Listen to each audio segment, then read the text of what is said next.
Nag-invite nga siya ng mainit-mainit na kanin. Nano babo kabalen, kumusta kayo po? My name is Louie and welcome to We're in Pampanga, where we help businesses promote their products and services to our We're in Pampanga community. For today's vlog, we would like to thank Our Kitchen Food Pampanga for sending us 5 of their products. If you're just with me guys, grabe ang amoy ng mga pagkain natin nandito. These are, gourmet food. Meron tayo dito tinapa, we have chili garlic, we also have buro in different flavors.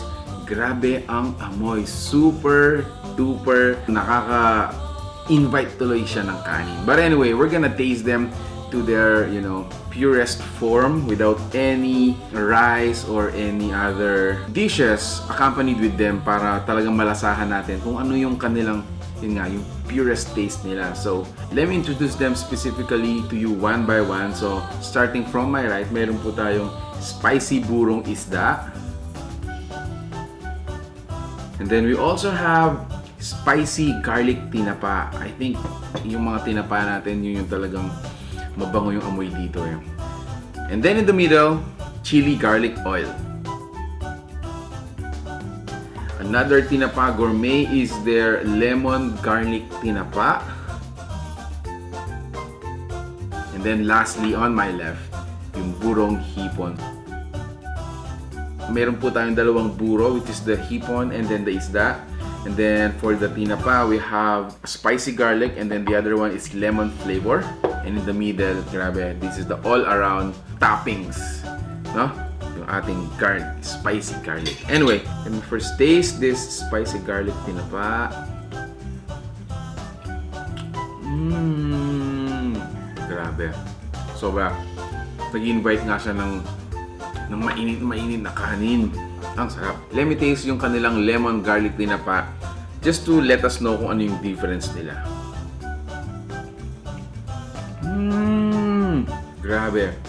If you were to ask me which one is my number one, medyo nagpapantay sila. So I can't, decide. This has the spiciness and the chilliness na gusto ko. The other one naman, which lemon, is I also like. Kaya medyo, I think I'm gonna go 1 and 1. So a score of 1 and 1 for the tinapa natin. Grabe, they are really, really delicious.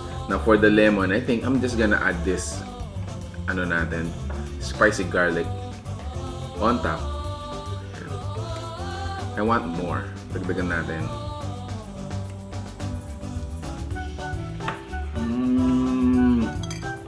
Wow! That was really mind-blowing. Grabe, ang sarap ng lemon plus yung chili garlic natin. It is rice inviting. Now let me taste yung kanilang burong isda. Okay, so para sa akin guys, I think meron siyang slightly difference dun sa mga Kapampangan buro natin or yung tinatawag natin tagilo. This para sa akin, has a very gentle taste. Comparing to our native Kapampangan tagilo, is really parang has a very strong odor and taste. Now, this one is very parang medyo mellow lang. Okay, let me taste yung hipon naman. And if I can physically describe it, parang medyo mapino yung pagkakaburo ng Our Kitchen Foods. Wow! Grabe. Guys, if you are going to check their fan page, they are looking for resellers. So if you want to start your business for a very minimal price, you might want to check their business model po if you are interested to sell these kinds of products. Or kung ikaw naman yung consumer na gusto mo lang, matikman or kumain, you can also transact with them for orders and deliveries. Just check out their fan page, Our Kitchen Food Pampanga. Alright, so lastly, I'm gonna have another fork full of this chili tinapa. Ang sarap nito guys. Oh, detox. So once again guys, if you like this video or you got interested with the food you saw in this video, please give it a thumbs up, share it with your friends. If you want to start your own business with Our Kitchen Food Pampanga, make sure to message them. And yeah, please stay safe. And I hope to see you in the next video because I'm gonna be there. Bye.